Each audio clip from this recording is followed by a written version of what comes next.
nga yung bashing, English at ano eh. Nung araw talagang bakyaan talaga. Yung pwede ka maglaslas ng pulso sa sakit. Yung hindi mo makakalimutan na nagmarka sa'yo, sa puso mo na parang, eto yung mga bash sa akin nung araw. Siopaw at aparador talaga. Yun talaga yun. Ang siopaw lang natanda ko. Pati aparador. Hindi mo ba naalam, may aparador. Siguro yun yung mga reporter na talagang may bubog sa akin. Pa natin tong tarantadang to. Na parang, inaano ko ba kayo?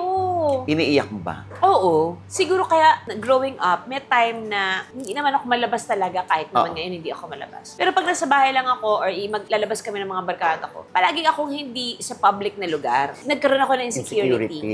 Ang laki ng insecurity ko nun. Siguro kung uso na nun yung anxiety, malamang ginamit ko rin yun nung araw eh. Wala pa anxiety nun. So, nagtago ako. And then, na-realize ko na, okay, sige, hayaan ko na muna mapagod tong mga taong kakatira sa akin. Pero habang nangyayari yun, nagkataon naman na yung mga pelikulang ginagawa ko, puro physical ang kailangan. Magkakasunod yung mga movies na very physically demanding. Nagkataon, dun ako pumayat kasi nag-workout na ako. May time din na nag-crash diet ako. Lahat na ng klaseng tinira ko na. Tapos malungkot ako. Malungkot ako kasi dinideprive ko yung sarili ko sa maraming bagay eh. Tapos nung nag-workout na ako, tapos hindi ako nagpapakita sa mga tao, nagulat sila nung paglabas ko, biglang ang payat-payat ko. Pinamis ko sa sarili ko, sige, mapagod sana kayo. Sana perfect kayo.